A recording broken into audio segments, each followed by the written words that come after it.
Oi, gente, tudo bem? A aula de hoje a gente vai falar sobre relevo, então a gente vai ver as estruturas que modificam o relevo e também quais são as formas que constituem ele, tá? Então, como que a gente pode falar de relevo?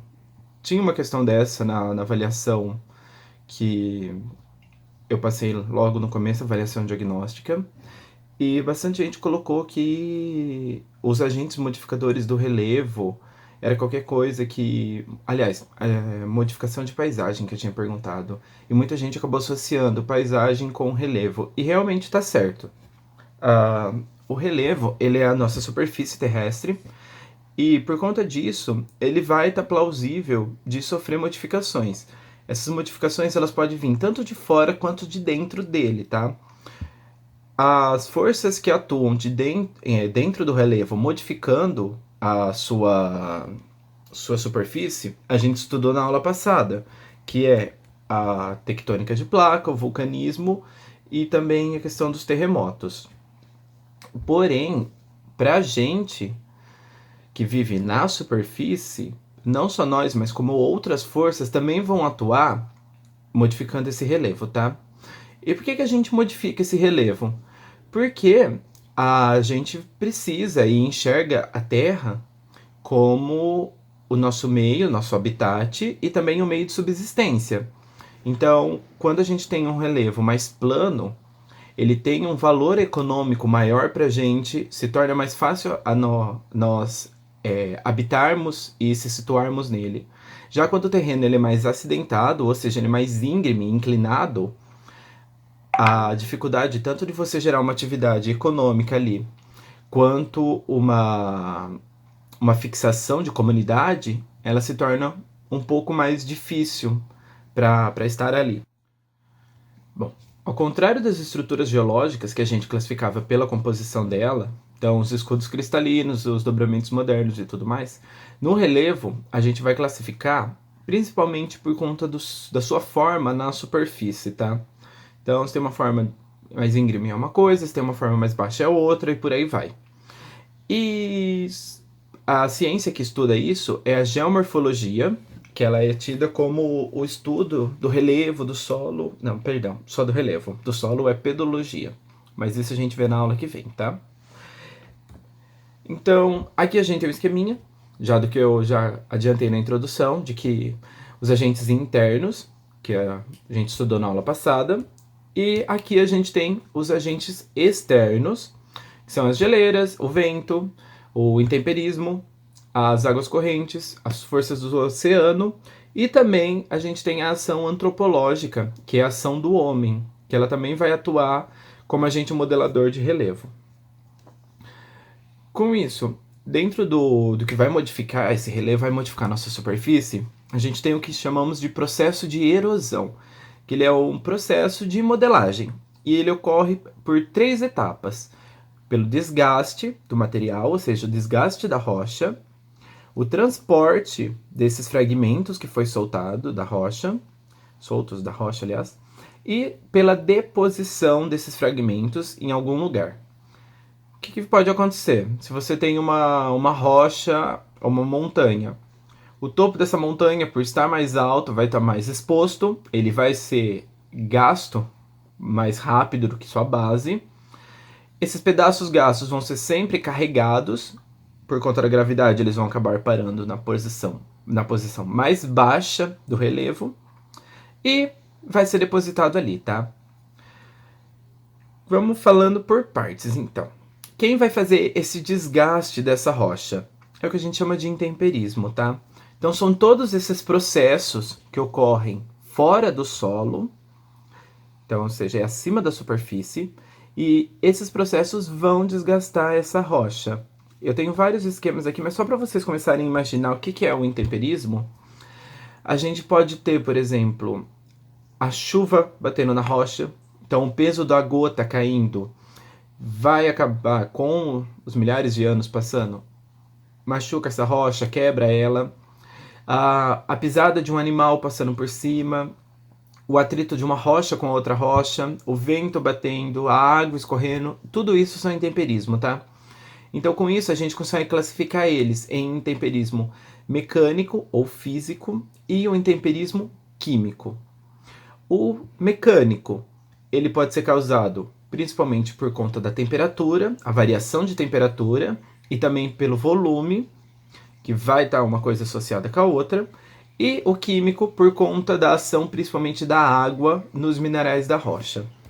Deixa eu ver se tem um exemplo, tem exemplos. Então aqui a gente vai ter esse esqueminha, onde você tem já uma fissura na rocha, um buraco.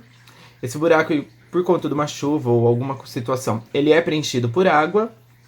Quando cai essa temperatura, pode ser quando vem a noite, a temperatura cai abaixo de zero, se for, por exemplo, um deserto, ou se for uma região temperada que muda as estações, enfim. Muda a temperatura, a água que estava ali armazenada, ela vai congelar. Quando a água congela, ela expande de volume, então, consequentemente, ela vai abrindo pequenas fissuras nessa pedra e, no decorrer dos anos, essa pedra vai acabar sendo rompida por conta dessa variação de volume da água. Não só isso, conforme a temperatura aumenta e diminui, os minerais, ou a matéria da pedra, ela também pode expandir e encolher. E como a gente sabe que as rochas não são exclusivamente feitas de um minério só, são vários, essa expansão de alguns e encurtamento de outros, ela não vai ser igual. Então isso também acaba gerando o rompimento dessa pedra. Aqui embaixo a gente tem dois esquemas, que dá pra ver como que fica essas pedras por conta do intemperismo, tá? Aqui a gente já tem o nome disso, que chama crioclastia, que é a quebra das rochas através do congelamento da água. Tem uma imagem real de como fica essa rocha quando ela quebra, tá? E aqui a gente tem o intemperismo químico, que aí você vai ter a água atuando com a... Ai, a torneira tá vazando, depois eu fecho. Você tem a água passando por essas rochas, ela vai acabar dissolvendo os minerais que estão ali, e por conta disso ela vai dissolver essa rocha ao longo dos anos, tá? Se acontece o intemperismo mecânico, vai acontecer o químico ao mesmo tempo? Sim, uma coisa não anula a outra, tá? Por exemplo, se você tem a chuva, obviamente você tem o peso da gota, ou a colisão da gota com a pedra, isso é o intemperismo mecânico, e essa água que vai infiltrar na pedra e vai escorrer é o intemperismo químico, tá? Então uma coisa vai associar a outra. Agora, com relação ao transporte de sedimento, a gente acabou de ver como que essas pedras são quebradas e depois os pedaços têm que ser carregados. Os principais agentes que carregam são o vento e a água, tá? Eles podem carregar essas partículas através da suspensão, que seria quando bate o vento, ou passa a água, dissolve esses pedacinhos e leva carregados. Pode ser por saltação ou saltamento, que é quando são um pedacinho um pouco maior, aí eles vão quicando. E também pelo rolamento ou arrasto, que é quando são pedaços maiores e eles acabam sendo carregados, seja pela força da água, empurrados, ou seja pela força do vento. Eu tenho um esqueminha em cima, e embaixo eu procurei colocar imagens reais, tá? Então, de suspensão, um exemplo que a gente tem são aquelas tempestades de areia, aquelas nuvens de fumaça. Perdão, de fumaça não, de areia. Telefone, deixa eu vir. Pronto, voltei. Então, um exemplo de suspensão são as nuvens de poeira, tá? O exemplo de saltação são os seixos dos rios que são carregados, cascalho e tudo mais. E esse exemplo de abrasão ou de arrasto são o que a gente chama de pedras dançantes. Essa imagem é real, é um fenômeno que acontece num dos desertos, não vou lembrar agora de cabeça, mas se você jogar pedras dançantes, vocês vão achar o texto que fala sobre esse fenômeno, que é uma região onde venta muito e acaba formando todo esse padrão de desenhos nesse terreno, que é onde estavam essas pedras e aonde elas foram parar, tá? E como elas foram arrastadas. É bem legal de ver. Com relação à sedimentação, que é quando você deposita esses pedaços de rochas, elas vão ser sempre depositadas na porção mais baixa, por conta da ação da gravidade, tá? E isso também é responsável, por exemplo, por um fenômeno que a gente conhece, que é o assoreamento dos rios. Que quando você desmata toda a margem do rio, você tira toda a cobertura vegetal, A terra que está ali, ela acaba entrando no leito do rio, deixa ele mais raso e, consequentemente, ele acaba transbordando, que é esse primeiro esquema que está aqui. Tem toda essa área erodida, a terra que estava ali acabou sendo depositada no fundo do rio. Se o rio era assim, conforme ele se sedimenta, ele vai ficar mais raso, e a água que estava aqui embaixo, ela acaba subindo, tá? E por conta disso, ele transborda. Quando não é na margem de rios, aonde que isso vai se sedimentar? Na porção mais baixa, tá? Geralmente no fundo dos vales. Então, nesse segundo esquema, a gente tem ali um escudo, esse escudo cristalino foi desgastado, e na porção mais baixa ali vai formar a nossa bacia sedimentar, que vai se dar pelo acúmulo de sedimentos. Agora sobre os exemplos de erosão. Aqui eu falei dos tipos, aí vamos para os exemplos. O primeiro exemplo é a erosão pluvial, que ela é causada por chuva, tá? Então sempre que for a palavra pluvial, com P, é chuva. Se for fluvial, com F, aí é rio. A pluvial, ela é causada por chuva, ela é extremamente comum em países com clima tropical, que tem aquele período de chuvas intensas, igual a gente no verão. E essa erosão, ela vem por conta principalmente das das enxurradas. A chuva, quando cai, ela pode acabar penetrando dentro da terra, então ela vai encharcar, ela infiltra verticalmente, ou ela vai percorrer o terreno horizontalmente, que é pela sua superfície. Isso é a enxurrada. O que vai acontecer? Em determinados lugares, principalmente em lugares com declive, ou seja, lugares inclinados, essa água percorre com mais força, com mais velocidade, e ela carrega mais sedimentos, tá? A longo prazo, ela vai diminuindo a camada de solo e essa camada vai ficando fina. O que pode acontecer que está nesse esquema aqui? Você tem a rocha-mãe por baixo, a rocha-mãe ela é resistente, ela é dura, é uma coisa só, e você vai ter o solo por cima dessa rocha-mãe. Quando esse solo ele fica muito fino, a chance dele ser carregado por uma enxurrada, ele ser encharcado e deslizar sobre a rocha-mãe é extremamente alta. E é isso que acontece nesse tipo de erosão, tá? Fenômenos muito comuns, mais pra frente eu volto a falar neles, que é o deslizamento de massas. É uma associação entre erosão pluvial e a erosão antropológica. Você tem essa encosta, você tem essa montanha, esse solo fino, e aí você tem as pessoas indo lá, desmatando, tirando a cobertura vegetal e construindo casa. Resultado, a cobertura vegetal, as plantas, elas têm raiz, essa raiz acaba firmando o solo, e toda a copa das árvores acaba protegendo o solo também da queda da chuva direta. Então, isso freia a erosão pluvial. Quando você tira isso e constrói casas, você vai permitir que a chuva caia ali direto, escorra, e você ainda joga todo o peso do concreto e tudo isso acima desse solo. Então é muito comum nesses terrenos que a gente vai falar, por exemplo, encostas ocupadas, durante esse período de intensas chuvas, haja esse... não vou nem falar escorregamento, mas esse deslizamento de massas, essas tragédias, e acaba soterrando pessoas, casas, bairros e tudo mais, tá? A erosão pluvial. Aqui a gente tem um outro esquema. Achei que já era outro tipo de erosão. Aqui a gente tem um esqueminha de como que acontece, tá? Ela pode acontecer em grande escala, igual essa da foto, ou em curta escala. E aí você percebe que o terreno, praticamente, ele cede. Seria como se ele afundasse e descesse mesmo. Agora, a erosão fluvial, que é a causada por rios. Ela vai depender muito do fluxo do rio, ou seja, da quantidade de água que passa ali, e também da inclinação que está esse terreno.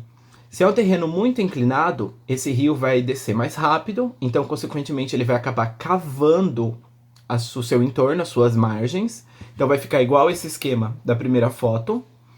E quando é um terreno bem plano, ele não vai carregar o sedimento, ele vai depositar o sedimento. E aí, consequentemente, ele vai formar essas planícies na sua volta e tudo mais, que é o que a gente chama de planícies aluviais. Informação importante das planícies aluviais. Elas são extremamente ricas em matéria orgânica, então são muito utilizadas para a agricultura. Inclusive, em história, vocês estudaram o mundo egípcio, e aí ele lá sempre fala que as primeiras sociedades, as primeiras cidades egípcias surgiram ao lado do rio Nilo, e é um rio que constantemente ele entrava em enchentes. Ele tinha um período de enchente, e isso fertilizava o solo, e isso permitia que a agricultura se desenvolvesse ali. Agora a gente sabe que ali a planície do rio Nilo é uma planície aluvial, tá? Outro tipo de erosão, que é a abrasão marinha. Ela é causada pelo impacto das ondas no litoral.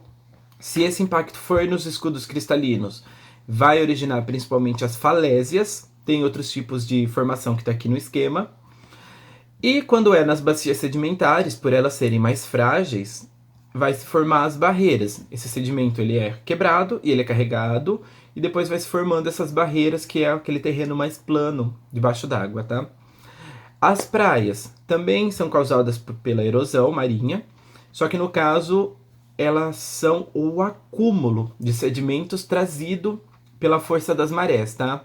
Então nas praias você vai encontrar um monte de areia carregada, resto de animais e tudo mais, que é tudo trazido pelo oceano. É manjar devolvendo, gente. Aí com esse outro exemplo, que é a erosão glaciária, ela é causada principalmente pelas... Não vou falar gelo, mas pelas geleiras, tá? Sumiu a palavra. Quando essas geleiras se formam acima do solo, elas deslocam, elas vão se movimentando por cima do solo, por incrível que pareça. E desse deslocamento delas, além do peso dela raspando por cima do solo, ela vai carregar materiais. Então, existem alguns exemplos de geleiras que, quando se formam, acaba congelando, por exemplo, uma rocha aqui.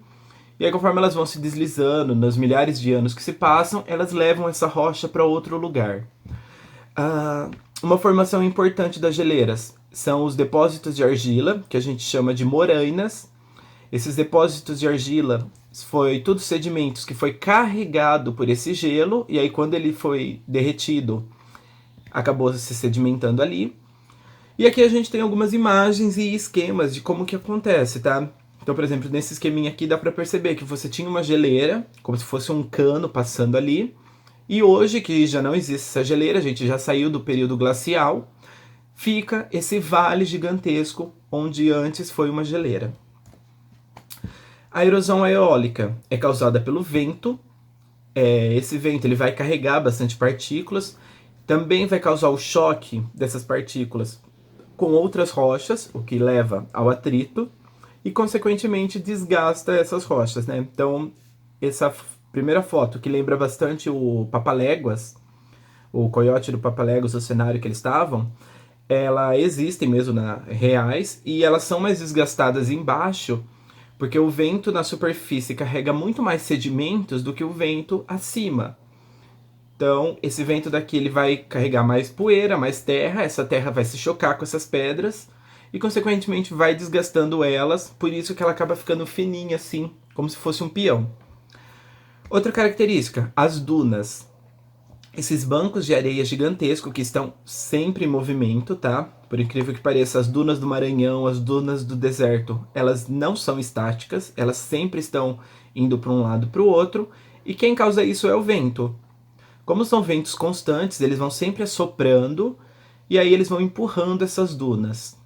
E elas vão se movimentando. Perceba que você vai ficar parado lá assistindo a duna se mexer, você vai morrer. O que acontece é que, como a gente está falando de movimentos geológicos, a gente está falando de milhares de anos acontecendo, tá? Por isso. Agora, esse tipo de erosão, que é a erosão antropológica, ela quebra esse ciclo que eu acabei de comentar de demorar muito tempo para acontecer. Como a gente sabe, o homem modifica muito a natureza através do nosso trabalho e, consequentemente, as modificações que a gente faz são extremamente rápidas, tá? Então aqui a gente tem dois esquemas de modificação, que é a drenagem, que é quando você tem um terreno que ele tá alagado, aí você drena ele, ou para fazer um bairro, ou para fazer plantio, enfim. Você tira a água de lá para fazer alguma coisa. E aí, consequentemente, você causa a erosão, você modifica toda essa superfície.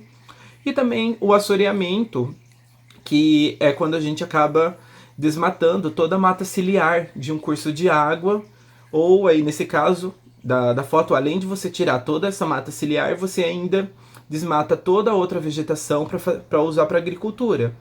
Como esse terreno ele acabou ficando exposto, o carregamento de sedimentos é maior e esse sedimento vem para a porção mais baixa, que é onde corre o rio. Então você consegue perceber todo dentro dessa água onde está essa terra que foi toda carregada, tá? A longo prazo, esse rio vai ficar mais fino, vai passar por um processo de eutrofização, que é quando o rio morre, ele apodrece, e vai acabar matando toda essa vida, tá? Agora, com relação às formas de relevo, elas vão ser classificadas também pela sua estrutura e pela sua formação, tá? Que é o que a gente vai chamar de gênese. E aí elas podem ser as cadeias de montanha, as planícies, os planaltos e as depressões. Nesse esqueminha aqui, a gente tem tudo isso, a gente também tem vale, colina, cordilheiras, serras. Isso daí são formas menores de relevo, tá? São algumas classificações, mas as maiores são essas quatro. As cadeias de montanha, elas são elevações, são as mais altas elevações que existem, estão sempre associadas aos dobramentos modernos, que a gente viu na aula anterior. Tem alguns vales profundos, e por elas serem as mais novas, entre aspas, elas estão poucas desgastadas. Então, se você vê uma foto e você ficar na dúvida se é uma cadeia de montanha, olha para o pico dela.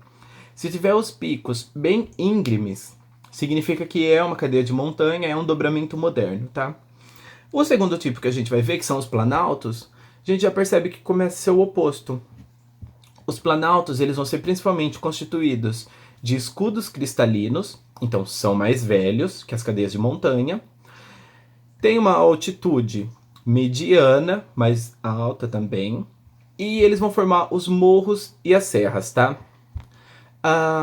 Qual é a diferença? Como eles são mais antigos, eles são mais gastos, então, consequentemente, quando eles são íngremes, eles vão ter curvas mais arredondadas, tá? Aliás, os picos mais arredondados. Então, nessa segunda imagem que está aqui, que dá para ver as serras do mar aqui do Brasil, você pode perceber que a gente não tem tantos picos, ao contrário da outra foto. A maior parte deles são meio arredondados, que é porque eles foram gastos, tá? Eu sempre dou o exemplo de uma borracha. Quando você compra a borracha, ela é quadradinha, e aí conforme você vai usando, apagando, ela vai ficando arredondada. Isso é desgaste, tá? É uma forma natural que ocorre. Outro tipo de planalto que pode ser são os planaltos tabulares ou o que a gente chama de chapadas, que é essa primeira imagem, que é quando você parece que é uma mesa. Seria uma elevação bem íngreme e o topo dela é plano, tá? Isso é o que a gente chama de chapadas ou de planaltos tabulares. Já as depressões, elas podem ser de dois tipos. Elas podem ser as depressões absolutas, que é quando esse buraco, esse vale, está abaixo do nível do mar, ou elas podem ser depressões relativas, que é quando ela está acima do nível do mar, mas continua sendo terreno baixo por conta do seu entorno, tá? Então a gente tem dois esquemas aqui, tanto um esquema do desenho quanto da foto. Da foto você pode ver que tem um planalto tabular aqui do lado, e embaixo tem esse buraco que forma. Esse buraco que forma é uma depressão, tá? Esse é um terreno mais baixo, óbvio que ele está acima do nível do mar, porém, como o seu entorno, essa depressão que está aqui, esse planalto que está aqui em cima, é o terreno mais alto, isso daqui acaba sendo baixo, ele acaba recebendo sedimentos, e aí é uma depressão. Por último, a gente tem as planícies, que são as áreas mais planas, formadas pela deposição de sedimentos, tá? Que no Brasil vai se restringir aos nossos terrenos litorâneos e às margens dos grandes rios e lagos. E só para fechar aqui, a gente tem um mapa mundi mostrando mais ou menos onde fica a posição de cada tipo desse terreno, tá? Essa aula de hoje eu coloquei uma aula mais curta para dar tempo de vocês conseguirem colocar os conteúdos em dia. Semana que vem a gente continua com as aulas falando sobre solo, tá? Tchau, tchau, bom estudo, gente!